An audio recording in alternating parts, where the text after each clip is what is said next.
2 பேரும் பேசினாங்க. இவர் நடிகர், இவர் பின்னாடி யாரெல்லாம் போவா?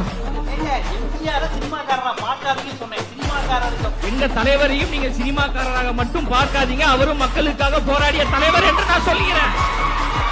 நீங்க வெறும் அவர் ஏன் சினிமாக்காரரை மட்டும் ஏன் பாக்குறீங்க? அவர் அதாவது விலையில்லா வீடு கட்டி கொடுக்கிற திட்டம் 15 வருஷமாக நாங்கள் நடத்தி கொண்டிருக்கோம். அது உங்களுக்கு தெரியுமா?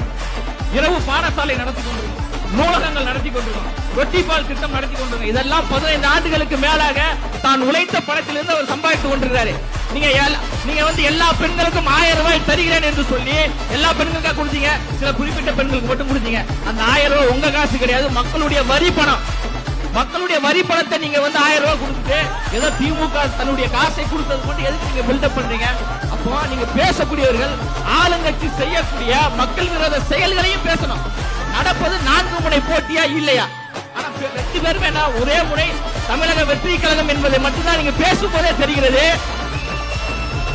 தமிழ்நாட்டில் தவிர்க்க முடியாத ஒரு சக்தியாக தமிழக வெற்றி கழகம் தான் இருக்கிறது என்பதை 2026 சட்டமன்ற தேர்தலில் நாம் நிரூபிப்போம். மிகப்பெரிய ஒரு ஆட்சி மாற்றத்தை ஏற்படுத்துவோம்.